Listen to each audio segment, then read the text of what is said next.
Alright folks, so what we have here is the Vanquest FATPack 5x8, 5 inches across to 8 inches tall. FATPack stands for First Aid Trauma Pack. What we're going to do in this video is we're going to open it up, see what I have inside. We're going to talk a little bit about this pouch and its construction. But before we do that, why don't you go grab yourself a nice cold one, come on back, and we'll get started.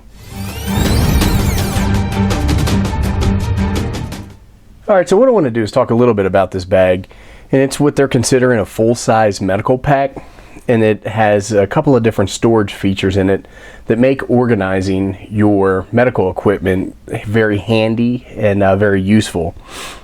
We already talked about it. The size, it's 8 inches high by actually 5.5 inches wide, and it's 3 inches deep this direction. As you can see, there's MOLLE on either side. It also comes with these Velcro straps, and you can use these to attach pieces of gear, or maybe there's gear that you tucked inside your MOLLE that has tubes or something that you want to go ahead and kind of tack down with these. On the front of the pack, you have a Velcro opening, and then you can put gear in here that goes all the way down. And then you also have a hook and loop field. I believe that the hook and loop field is about 2 inches by 3 inches, but I may be wrong there. You have a nice grab handle right here, so you can grab the pack. You have paracord loops on YKK number 8 zippers that are inverted, and this is 1000 denier Cordura nylon that's been treated with a Teflon coating that helps with water resistance and grime resistance. Down at the bottom of your bag, you have a loop here where you can hook other attachments. Maybe you could put a carabiner or something like that right here. And if you take a look at the back of the bag, you have MOLLE attachments across the back. You have some attachment points here at the top of the bag, and you have attachment points down here. So it's very versatile, and you could hook this pouch to a wide variety of other pieces of gear or kit. On the inside of the bag, you're going to see that there's a high visibility 210 denier nylon that's in orange. So let's go ahead and take this open, get this open, and see what we got. So I'm unzipping it like this. One of the other things about these bags that you can do based off of their construction. So let's assume that you have this tacked down to something. You can go ahead and get this and open it up. And I believe this is called their fast access system. So you just pull that down. Obviously I'm not attached to anything, so it's a little bit more difficult to me. But the first thing that I want to do is I want to talk a little bit about this stretch or shock cord ladder that they have. And what I just do, and you can see here some hook and loop Velcro that helps hold this thing shut. I have some nitrile gloves here. I actually have 2 pairs, so it's 4 gloves. And I get that these aren't sealed in anything, and these aren't sterilized. But for me, I'm using this as a blowout kit or a trauma pack.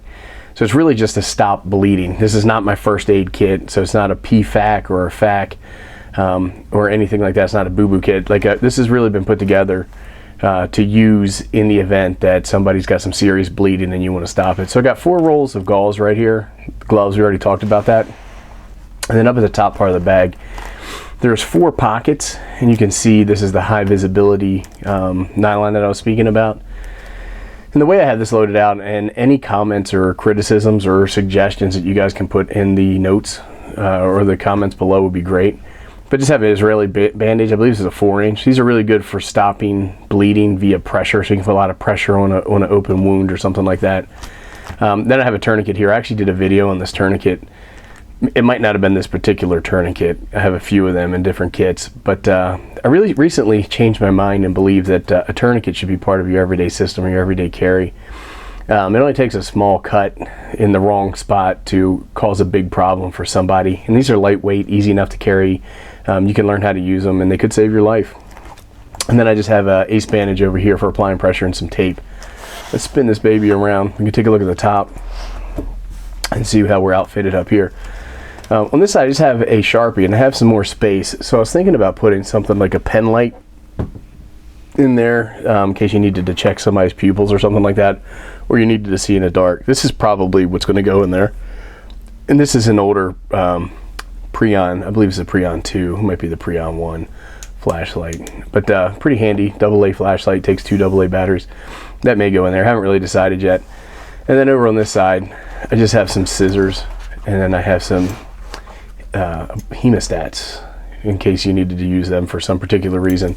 I'm not an expert on first aid or medical training, so I'm not going to give any advice, and I advise everybody to seek out some professional help when building a first aid kit or a trauma kit like this. In this back pocket here, I just have some Quick Clot Sport, and this is an advanced clotting sponge. It's a pretty good size.